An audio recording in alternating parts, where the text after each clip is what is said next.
Topic हम start करते हैं। टॉपिक हमारी क्या थी, क्या चीज़ पढ़ना था हमको ये पढ़ना था कि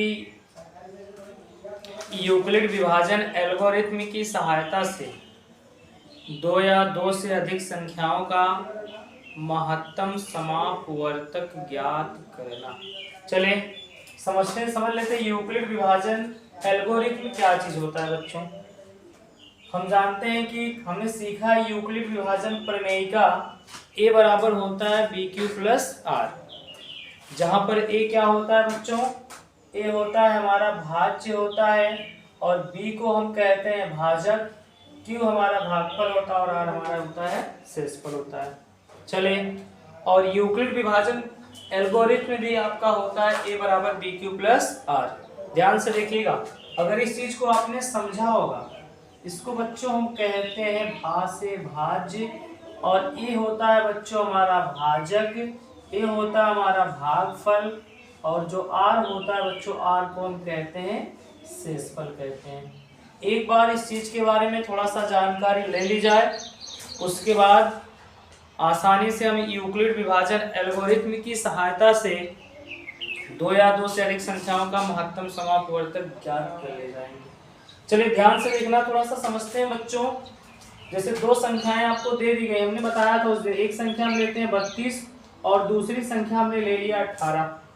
चलिए सबसे पहले हमने बताया था, पिछले वीडियो में आपको बताया था कि आपको ज्ञात करना है भाग विधि से।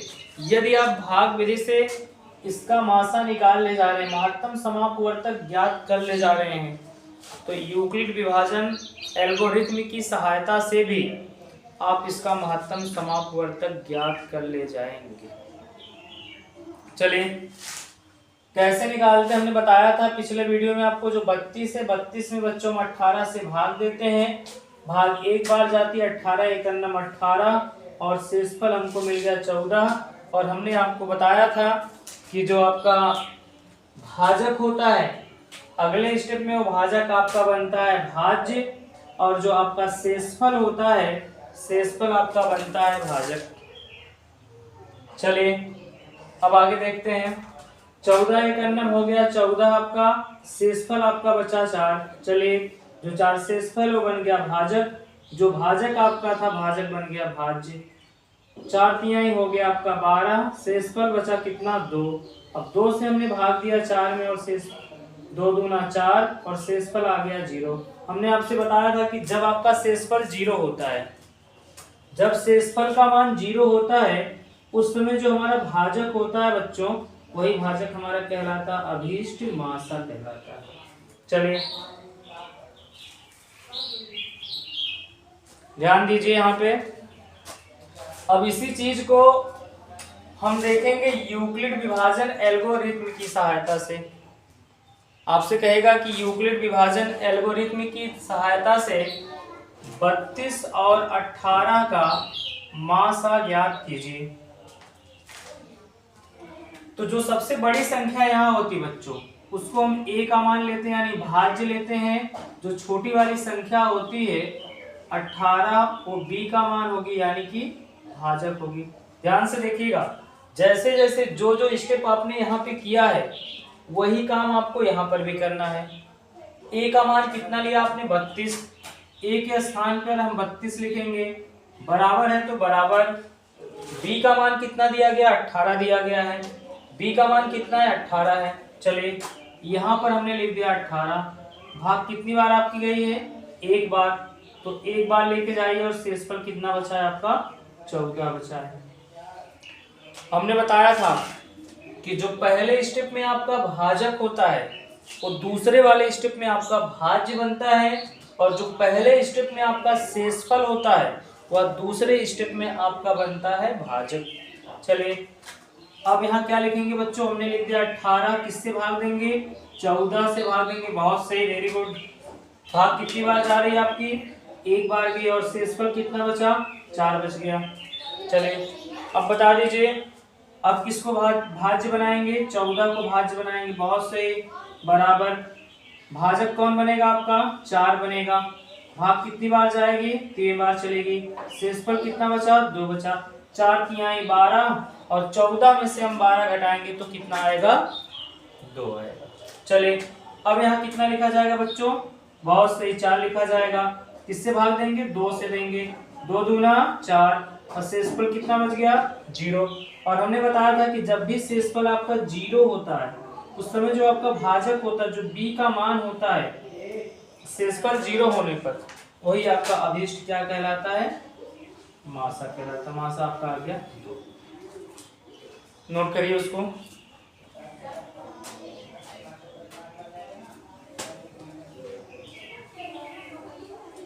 आप लोग बीच बीच में वीडियो को शेयर किया करिए। जो आपके मित्र होंगे, जो आपके साथ पढ़ते होंगे, उन तक आप वीडियो को पहुंचाइए ताकि आपके साथ साथ उनकी भी पढ़ाई जो है कंटिन्यू रहे। चलिए नोट कर लिया आपने। वीडियो को आप रोक लिया करिए, रोकने के बाद स्क्रीनशॉट बीच बीच में ले लिया करिए आप। चलिए एक आध क्वेश्चन और इस पे करते हैं बच्चों। एक आध क्वेश्चन और करते हैं यूक्लिड विभाजन एल्गोरिथम पर। फिर उसके बाद हम सीखते हैं यूक्लिड विभाजन प्रमेयिका का अनुप्रयोग। इसका अनुप्रयोग कैसे होता है। चलिए फिर 2 संख्याओं को ले लीजिए बच्चों। हमने एक संख्या ले लिया यहाँ पे 72 ले लिया है और एक दूसरी संख्या हमने ले लिया 56। चलिए एक बार फिर से सबसे पहले इसको हम भाग विधि से बताते हैं, फिर उसके बाद आपको बताया जाएगा यूक्लिड विभाजन एल्गोरिथम की सहायता से। चलिए भाग विधि से फिर हल करते हैं। ये 72 है, 72 में हमने कितने से भाग दिया? 56 से। बहुत सी भाग कितनी बार जा रही है बच्चों? 1 बार। 56 एक नम 56 और जो इसका शेषफल है, शेषफल कितना आ रहा है? 16 बच रहा है। चलिए शेषफल आ गया 16। अब यहाँ कितना लिखा जाएगा? 56 लिखेंगे, 16 यहाँ कितना होता है? 48 होता है। कितना शेषफल बचेगा बताइए? 8 बचेगा। बहुत सही। अब यहाँ कितना लिखा जाएगा? 16। 16 दूना 8 दूना कितना हो जाएगा? 16। और बच्चों शेषफल कितना आ गया आपका? 0 आ गया। और हमने आपसे यही चीज बताया था कि जब भी शेषफल का मान क्या हो? 0 हो, तो उस समय जो बच्चों हमारा कौन होता है? भाजक होता है। वही भाजक हमारा अभिष्ट क्या कहलाता है? मासा कहलाता है। सेम यूक्लिड विभाजन एल्गोरिथम से भी इसी प्रकार से आपको हल करना है। आपका a बराबर होता है bq + r, जिसमें a का मान हमने 72 लिया और b का मान कितना लिया बच्चों? 56 ले लिया। और हम जानते हैं कि a बराबर होता है बच्चों bq प्लस में r होता है। a के स्थान पे कितना लिखेंगे? 72 लिखेंगे, बराबर b का मान कितना रखा जाएगा? बोल दीजिए 56। बहुत सही, सही बता रहे हैं आप लोग। b का मान हमने 56 लिया है और q का मान कितना होगा बताइए? 1। भाग कितनी बार आपकी जाएगी? 1 बार जाएगी। और शेषफल बच्चों कितना बचेगा आपका? 16 बचेगा। हमने बताया था, आप भी बता रहे हैं कि जो पहले वाले स्टेप में आपका भाजक होता है वो अगले स्टेप में आपका बन जाएगा भाज्य। यहाँ हो गया 56 आपका। यहाँ कितना लिखा जाएगा? 16। बहुत सही। 16 यहाँ 48, 56 में से 48 घटाएंगे तो 8 आपका बच जाएगा शेषफल। चलिए अब यहाँ कितना लिखा जाएगा? 16 हमने लिख दिया। कितने से भाग देंगे? 8 से। 8 दूनी 16 और शेषफल आ गया 0। और हमने बताया था जब शेषफल आपका 0 होगा तो उस समय जो आपका b का मान होगा वही आपका अभिष्ट क्या कहलाएगा? मासा कहलाएगा। आपका मासा 16, 72 और 56 का जो मासा है कितना आ गया? 8 आ गया।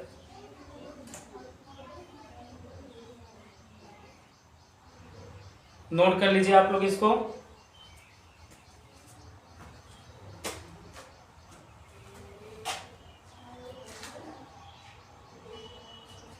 चलिए रफ कर देते हैं इसको, मिटा देते हैं इसको।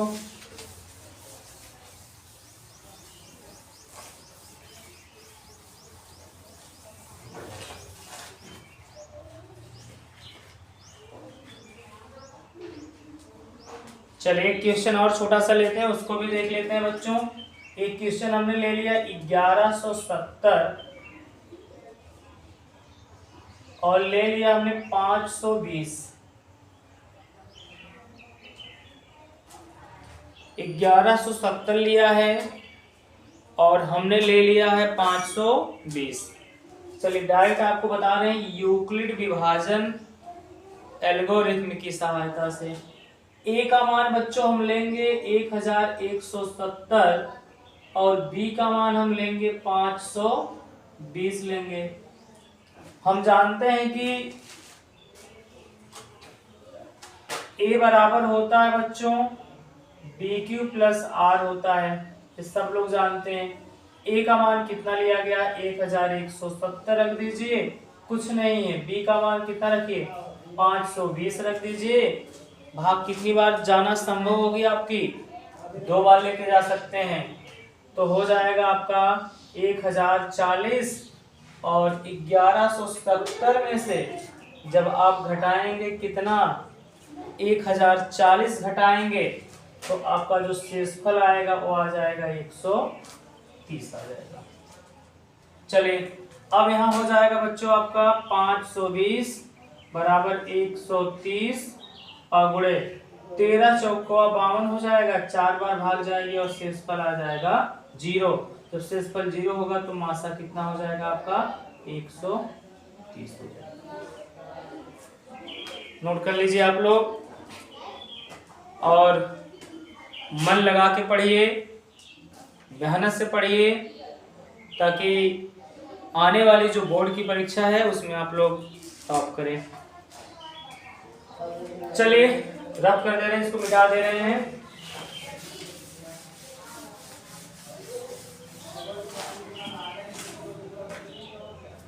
चलिए अगली टॉपिक आप बनाइए यूक्लिड विभाजन प्रमेयिका के अनुप्रयोग।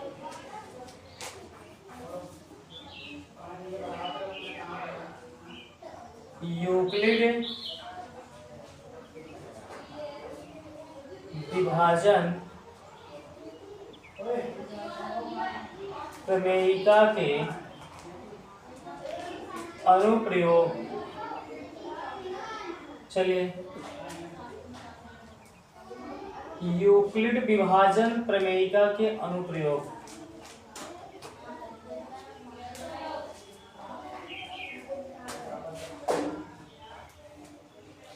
इसके अंतर्गत एक छोटा सा प्रश्न हम लेते हैं बच्चों, क्वेश्चन नंबर 1 लेते हैं। इसमें आपसे पूछता है इस प्रकार से कि दिखाइए कि प्रत्येक धनात्मक पूर्णांक को 4q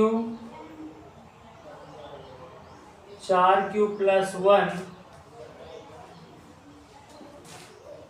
4q प्लस 2 व 4q प्लस 3 के रूप में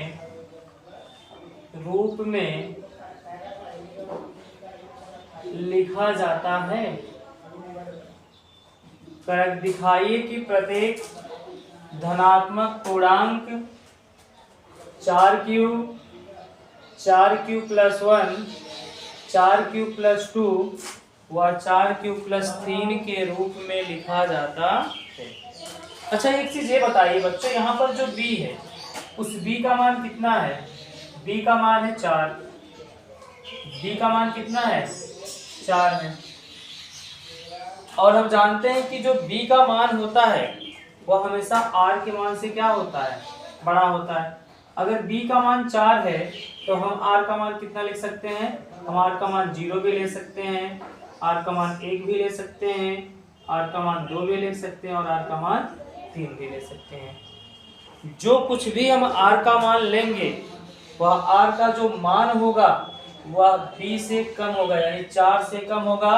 कहने का मतलब ये हुआ कि हम r का मान ले सकते हैं, शेषफल का मान ले सकते हैं 0 1 2 3 ले सकते हैं। चलिए अब क्या करते हैं, सबसे पहले बच्चों हम r बराबर 0 रखेंगे। r बराबर 0 पर कहां से देखेंगे हम देखेंगे यूक्लिड विभाजन प्रमेयिका से। जो यूक्लिड विभाजन प्रमेयिका होती है बच्चों, वो कहती है a बराबर होता है बी क्यू प्लस आर।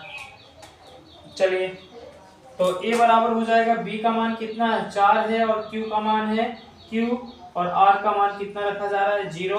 तो a बराबर बच्चों आपका आ जाएगा 4q। चलिए, पहली चीज, एक चीज तो आपकी सिद्ध हो गई कि a बराबर आपको मिल गया 4q। अगले स्टेप में क्या करेंगे हम, जो r का मान है, r बराबर कितना रखेंगे 1 रखने पर, क्योंकि r का मान हमको 0 से लेके 0 1 2 3 तक रखना है। r का मान हम 1 रखेंगे, फिर वही काम करेंगे, फिर लिखेंगे हम यूक्लिड विभाजन प्रमेयिका से, फिर वही काम किया जाएगा, फिर होगा बच्चों a बराबर B Q plus R. a की जगह a और b का मान हम 4 लिखेंगे, q की जगह q, और r का मान 1 रखेंगे, तो a बराबर आपका आ जाएगा 4q प्लस 1 आ जाएगा। अगले स्टेप में क्या होगा, सेम उसी प्रकार से जो अगला स्टेप होगा उसमें क्या करेंगे बच्चों कि जो r का मान होगा, r का मान कितना रखेंगे हम, हमने 0 रखा, हमने 1 रखा, अब r का मान रखेंगे 2 रखने पर, r का मान 2 रखने पर फिर वही हो जाएगा, फिर लिखेंगे कहां से, यूक्लिड विभाजन प्रमेयिका से, फिर हो जाएगा बच्चों आपका a बराबर बी क्यू प्लस आर, ए की जगह a, b का मान कितना मिला है 4 मिला है, q की जगह q, और r का मान रखेंगे 2, तो एक का मान आ जाएगा आपका 4q प्लस 2 आ जाएगा। अगला स्टेप क्या होगा, अगले स्टेप में जो बच्चों r का मान होगा, r का मान हम कितना रखेंगे 3 रखने पर, 3 रख के देख लेते हैं, फिर वही चीज लिखेंगे, क्या लिखेंगे, यूक्लिड विभाजन प्रमेयिका से, हो जाएगा आपका a बराबर B Q plus R, a की जगह a और b का मान 4 रखेंगे, q की जगह q, और r का मान 3 रखेंगे, तो a बराबर आ गया 4q प्लस 3। उसने आपसे प्रश्न में ये कहा था कि दिखाइए कि प्रत्येक धनात्मक पूर्णांक को 4q प्लस 1, 4q प्लस 2 व 4q प्लस 3 के रूप में लिखा जाता है। तो हमने सबसे पहले b का मान कितना लिया, 4 दिया है तो 4 लिया। जब b का मान 4 लेंगे, हम जानते हैं कि जो r होता है वह हमेशा b से छोटा होता है, तो r का मान हमने लिया 0 1 2 3। सबसे पहले हमने r का मान 0 रखा तो a का मान आ गया 4q, फिर हमने r का मान 1 रखा तो a का मान आ गया 4q प्लस 1, फिर हमने r का मान 2 रखा तो a का मान आ गया 4q प्लस 2, और r का मान 3 रखा तो a का मान आ गया 4q प्लस 3। देखिए, जो जो चीज आपको सिद्ध करने के लिए कहा है वो चीज आपका आ गया है। तो आप कह सकते हैं कि प्रत्येक धनात्मक पूर्णांक को हम 4q प्लस 1, 4q प्लस 2 व 4q प्लस 3 के रूप में लिख सकते हैं। बस आज के लिए इतना ही। अब